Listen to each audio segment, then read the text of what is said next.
welcome to this brand new episode of Newsmakers, the show where we bring to you success stories of inspirational people from all walks of life. Because at Newsmakers, we aspire to inspire you.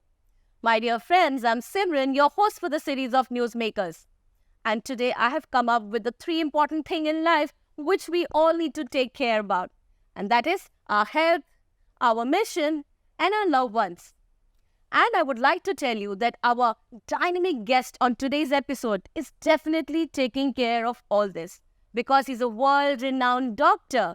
Yes, my dear friends, today we have a world-renowned vascular surgeon and he is the director of vascular surgery at Fortis, Mohali. He is a renowned speaker, has been addressing a lot of conferences, he's been on various platforms and he's also received a lot of accolades for his wonderful work in the society. Please allow me to welcome Dr. Ravul Jindal on the sets of Newsmakers. A very warm welcome to the stage of Newsmakers. You are making a lot of news in the society and we are so honored to have you, sir. Thank you, Simran. Thank you. Sir, I would just like to begin with this very, very important question because you are a doctor. You have reformed a lot of people. I'm sure you are a vascular surgeon, but then there is achieving success is not that easy. Sure. So I'm sure there must be a journey to you. Yeah. Please tell us about that. Okay. I belong to Patiala. It's a small city in Punjab. And from where I started my journey. So after the school, at our time, there were only two main professions, either engineering or doctor. Exactly. Okay, I used to hate physics. So then I thought, okay, let's put it into medicine. Mm-hmm. So once I got into medicine, so I was very lucky to be graduated from MGIMS. It's a Mahatma Gandhi Institute of Medical Sciences. It's a hospital in a village, and we got trained for 5.5 years, and actually talking in a rural setup, and a very very background setup, and actually the reality of India, where people really lives, most of the population lives. And this I'm talking about 1995. So, and the amount of the people who had pain at that point when we saw, it was really touching. It could really touch everybody. And the poverty, the healthcare, where the government is working upon, especially, wearing khadi. It was an ashram where that salt movement started by Mahatma Gandhi. So it's a very good place to get you at the basics. Correct. Once I did my medical education, so I got into PGI Chandigarh, and started my surgical training. And once I finished my surgical training, I went for an advanced training into St. Mary's Hospital, London, for my vascular surgery training. So once I came back, so then I joined a hospital in the north. And we've opened up the first vascular surgery center in the North India, north of Delhi, and so dedicated vascular center. And then we started teaching everybody, doctors, physicians, public, media, about what is vascular disease. And that was actually quite a bit of struggle because when I was being interviewed for selection, like for a job, like everybody is asking, like, what do you do, doctor? Like, we don't have any vascular surgery patients in this part of the country. So, that was the thing. And it's not very long back. It is just 2006. Okay. So, it's not like very recent, And actually talking very unfortunate that we are quite behind in terms of awareness, in terms of treatment, in terms of treatment options which patients had. And it's unfortunate that still, I feel, more than 60% of the country does not have vascular surgery setups still in 2023. So I think, we have a lot of things still to do. And but it was quite a bit of a struggle in the beginning to create an awareness because wherever you go and people don't know what you do, actually, And people used to get confused with heart problems. People used to get confused with other diseases. And so it was quite a bit of struggle in the beginning. But I'm really happy that, in the last 17, 18 years, we have been able to create an awareness among all the physicians.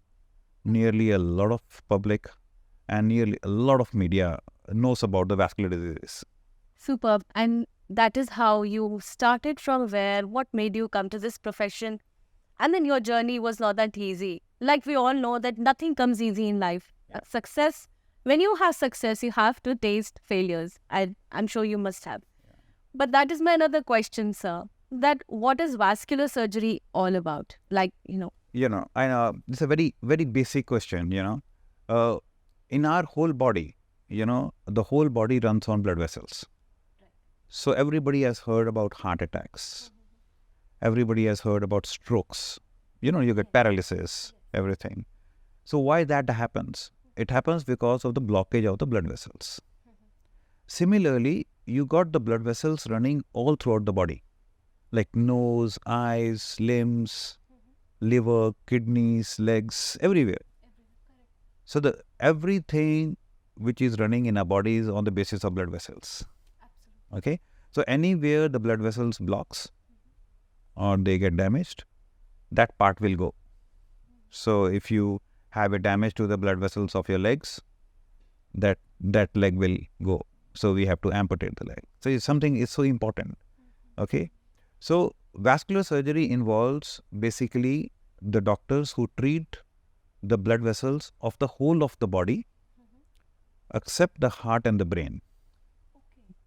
So we deal with nearly every part of the body from neck to the arms, to chest, to abdomen, to legs, and operate on or medically treat the patients which has got the diseases affected by all of the blood vessels in the whole body.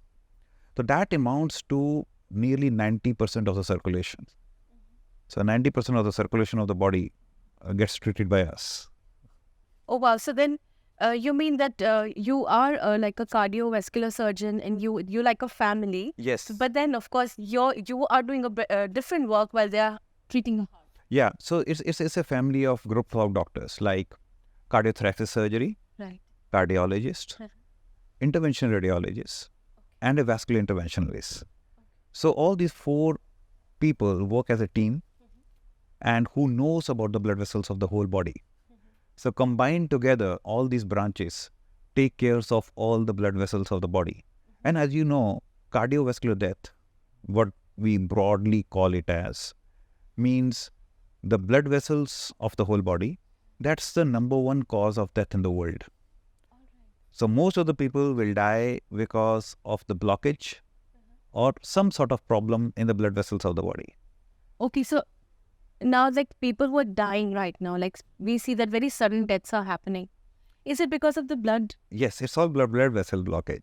What you're seeing, suddenly on the WhatsApp groups and all the stuff, you come, a young guy, young doctor, young athlete, young businessman, suddenly died.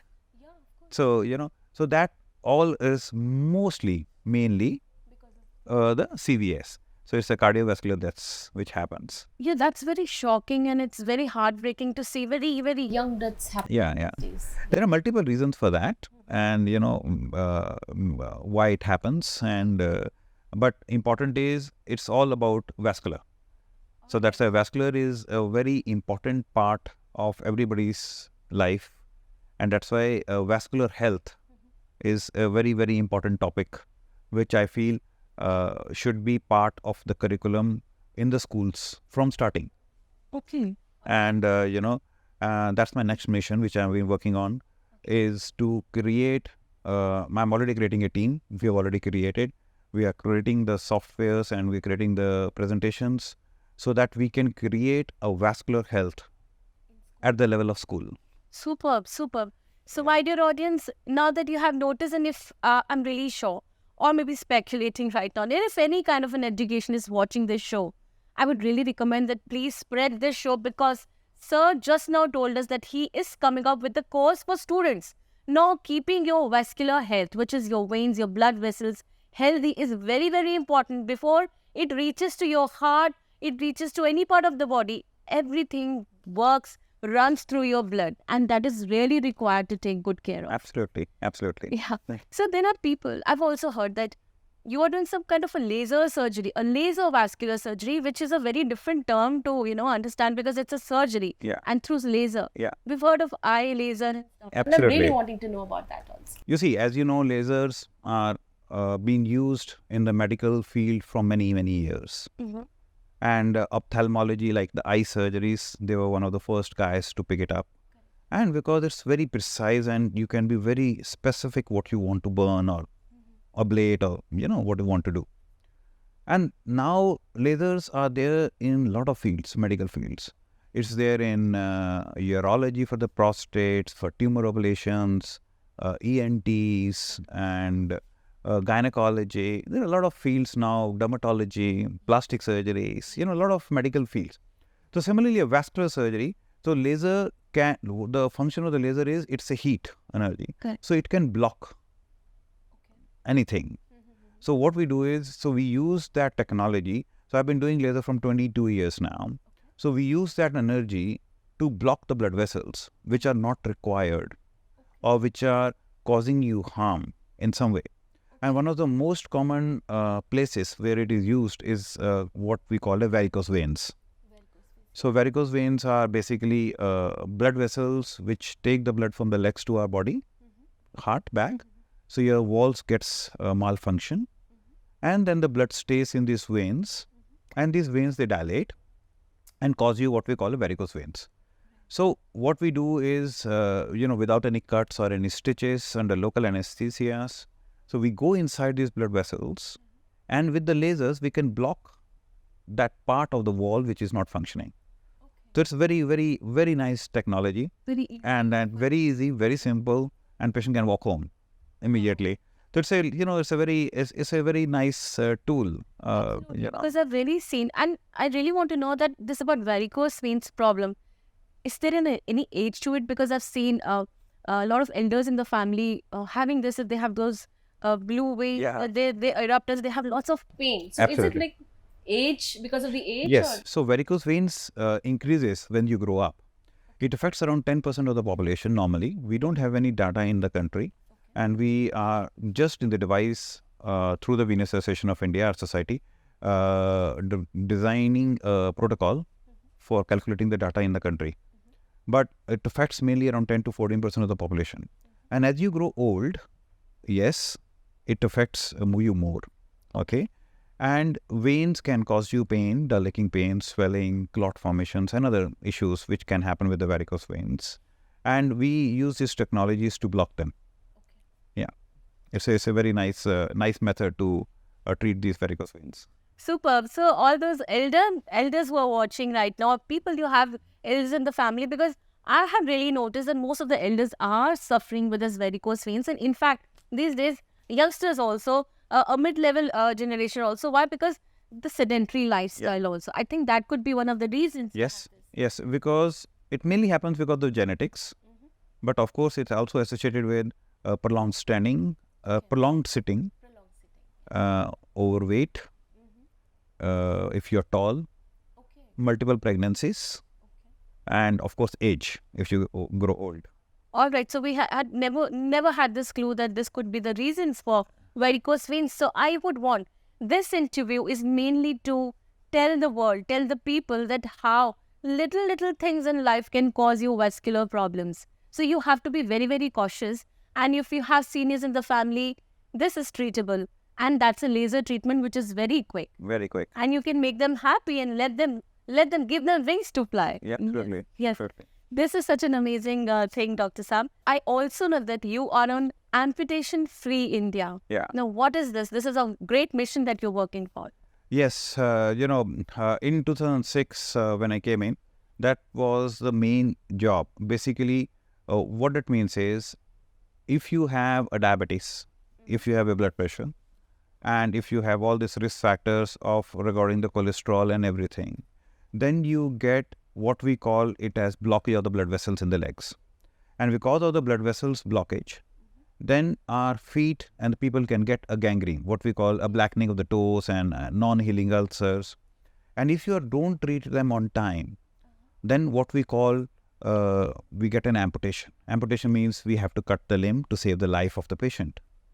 But once a limb is amputated, that it really affects your society, family, and the country, because you become a lot of economic burden and the social burden is there. And as you know, in our country, we don't have so much a strong social support by which what we call it as an occupational therapist, getting the job where that person who has got an amputation, it's still in not a very good stage. It's in a very native stage. So the best thing what we can do is prevent an amputation. So if we look into the government data, we get around 1 lakh amputation per year in India. And I personally feel this data is very underreported. I feel it will be like 3 to 4 lakhs at least, because I think most of the amputations are not reported only. Happening because of the Diabetes, negligence, treatment, late failures. Patients don't know where to get treatment. So see, most of the patients, as soon as they get an ulcer on the leg, and if it's not healing for 10 days, they must go to their local vascular surgeon and get them treated. So we got a society, Vascular Society of India, and which have been working on this amputation-free India. So I'm the member of VSI. And so we are working on this from many, many years and on this program to make it an amputation-free India program. So we are also in talk with few health departments in the country where we want to give them the protocol so that every physician, every orthopedician, every general surgeon, they know that if a patient with a diabetic foot comes, what exactly they do. Because most of the things can be treated at a primary level. Most of the things can be prevented. So we are actually working on a prevention part rather than the treatment part. Because if you look into the diabetes, we have got one of the largest number of diabetics in the world. Okay, India is like major.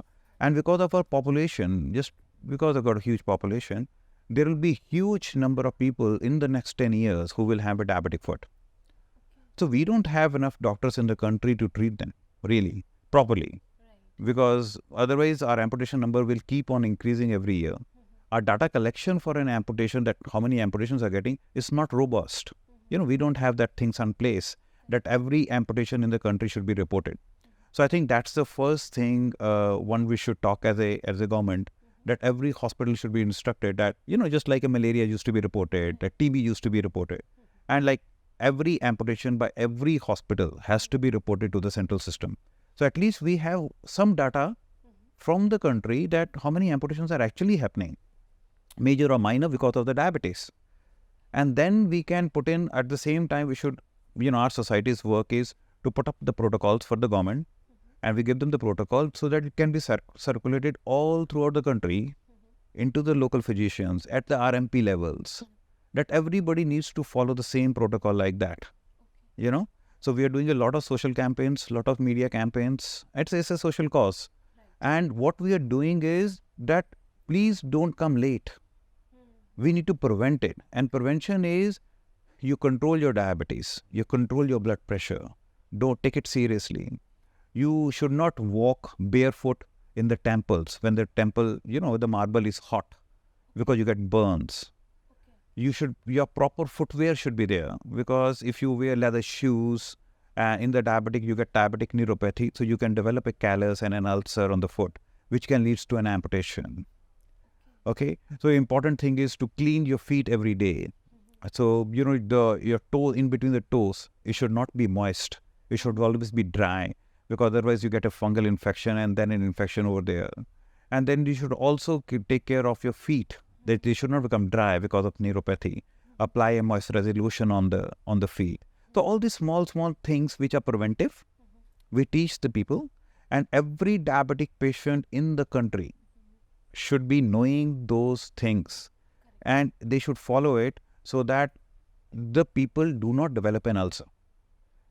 Very important. So once we get into that preventive stage, and then, the number of people who will be suffering from this disease will be much lesser.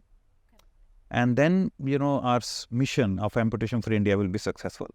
Superb. I really wish you all the success. I'm Thank sure you. the mission that you're on is going to really, really help you do wonders for you. Thank you. And my dear viewers, you have just now heard that Dr. Saab is on the mission for this amputation-free society. Now, do you know that it is very important to know that if you are suffering from diabetes, first of all, it is very, my honest request to all of you to please take care of your health and let not the diabetes come. And if it has come, there are ways to take control of it and not let it reach to the level of amputing your body part. That's quite scary. Yes, it And is. there are times that we happen to not take care of that, just be very negligent, and it causes you imputing your own body part. Like, Yes. amazing missions are, and I would really be telling all the world to follow this and Thank let you. you be successful in this mission. Thank Now, I also know that you are a wonderful speaker and you've also been imparting a lot of knowledge among doctors in your specifically the course called UVIC course. Yeah, yeah. I would really be wanting to know more about it. Yeah, around 10 years back, I got this idea that, very funny, but that we have learned so much in our life. A lot of my colleagues and us and everybody. So we got together and we thought, why don't we develop a course to train the next generation?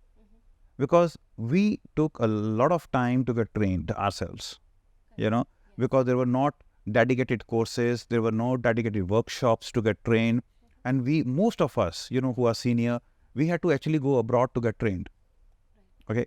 So 2011, we got this mission and it took us 1 year to design the course. And 2012, we started the course. And it's been, so basically we teach all the younger surgeons from across the world now. And we teach them live, we do the live cases and demonstrate them. And we teach them an ultrasound skills, vascular skills, endovascular skills. And, we approximately around 50 international faculty is involved in that. So a lot of people. And so we have trained nearly around 1,000 surgeons all across the world. And in this course, and so we conducted once a year for 3 days. And I'm really happy that we are getting a really very good positive feedbacks from all the people who have attended the course. I'm sure, Dr. Saab, you already carry such a positive aura. And I have been, talking to you from before the interview also, and I'm so fortunate to get to know a person who is not just a doctor. He's working on different missions. Firstly, we got to know that he wants the education system to know that this study is important. Then the mission that he carries, and now this course. You're doing so much. And this is a very important question coming to you, sir. No, sure. How do you manage this work-life balance, your family, and the kind of hours of working? How do you manage that? Yeah, this is slightly a problem. So I know. So what I do is I try to switch off. Okay. So what I do, I try to take 2 to 3 days leave every month. Oh, wow. Okay. And so when I try to slightly switch off, and basically 2-3 days spent with the family and the kids and everywhere, and also spend the time to think that what I'm doing is right or wrong. Very important, I feel. And I feel everybody in the life, everybody is in the race. Yeah. One pedal on the race without the brake. Okay. So that 3 to 4 days, I actually take off from work. And I actually take the foot off the race pedal totally. And yeah, and then I try to put it on some brake and retrospect myself also that what I am doing is right. What all other things we can do in the life which will affect the society. Everybody is going to go. So at least we should leave some marks. And I always teach my kids also whatever you do, okay, you must build one brick which you can put it into the wall in the world, which will affect and make the society happier. Something you must contribute, and which is very, very important. I feel if everybody in the world starts thinking in the same direction, imagine what we'll achieve. So wonderful, Dr. Saab. You are taking time out for your family and for your loved ones. And during that time also, viewers, you must have noticed that he's still brainstorming that what good can he bring to the society. Such an amazing person that we are with. And before we go on, the last question, sir. That is, you definitely are into the world and definitely working on a lot of missions for the society. And during these times, we see that people are losing their lives at such an age, too early in an age. There are a lot of lifestyle disorders. I would want that one advice from you. Absolutely, absolutely. So my viewers, thank you for listening. You see, if you can do a few things which I'm going to tell you now, that will really change a lot of things in your life. And I also request you to share this with all your colleagues at family, at home. You see, the most common cause of death, I'm talking about death now, and all the other medical problems is related to stress. Okay, please, you must take off. Nothing going to happen, and you must take off some time for yourself and for your loved ones, which is very important, I feel. Second is, don't be too stressful. Just chill out in between, and work will not, go anywhere. Nothing will happen. Third, I feel is there are always going to be downfalls. So please be positive about it, learn from it, and then try to do it better next time. In terms of medical, I feel there are 3-4 important things. One is try to eat healthy. Now, healthy eating is not very tasty. Okay, that's a very important thing. All the burgers, pizzas, they are always cokes. They are much more interesting. And even if you look into the PVR cinemas, you will get only such type of food. So that's why very important that you know that there is no harm in eating them once and off and on. But don't try to make it a habit of it. So you should try to develop the habits from your childhood, especially in the children. That's what we are into mission is. Develop the habits, because it's all about habits, to eat healthy. Try to eat as less fried as possible. Absolutely less alcohol. And no smoking. Absolutely no smoking. And because you should always work on that. I think the government should really work on, this is my really very good, because vascular health are all mainly related to smoke. And it's very unfortunate we see an ad in the PVR and on the anti-smoking campaign, and there is no vascular health mentioned. It's all about cancer. And actually talking, if you look into the world data, more people die because of vascular problems with smoking rather than cancer. Okay. So I feel that ads also needs to be modified, which are being run by the government initiative, because the vascular health should be more prominent. And which causes you more deaths because of smoke. Second, I think the government should also work on not only curbing the smoking, but also to make sure that the industries which are manufacturing the smoke, they should also work on that. Because if you manufacture less and less, then maybe the people are going to go in the better direction. Second is also look into exercise. Please, whatever you do, you must exercise at least 30 to 50 minutes a week. This is the least I'm saying. If possible, every day. Okay? But I'm just saying because most of the people, they don't exercise. So when I go to the corporate lectures, I'll take a lot of corporate lectures. So most of the people are in the age group of 30 to 40. And nearly everybody I'm talking about, everybody has got a port belly. So means slightly toned, everybody, males. And because nobody is exercising. So I feel that all the corporates, they should put in a small gym. It's not very expensive, small room inside the corporate buildings. And make sure that everybody comes in the evening. They need to exercise for 20 minutes to get an attendance. Correct. Because, if you look into the financial angle also, because if you put in the exercise every day, most of the people will not be, they will be healthier, they will not be taking leaves. Right. So, because of the sickness. Yes.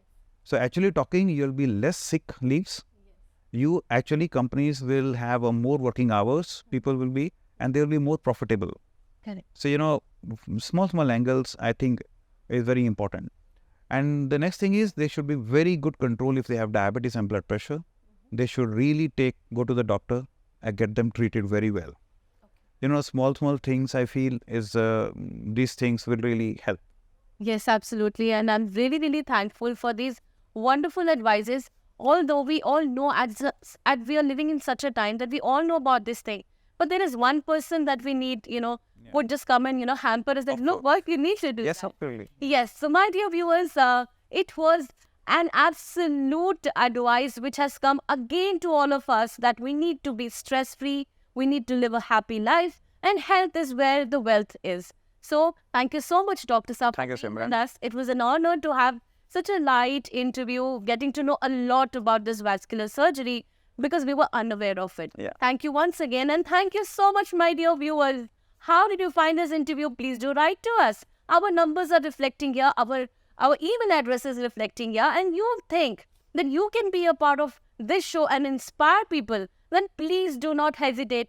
Call us and let us know. And we would love to have you here on the couch and let the world know your story. Till then, I promise to you that I will be coming back with another newsmaker. Till then, goodbye and have a very, very healthy life like Dr. Saab just told. Goodbye. Thank you.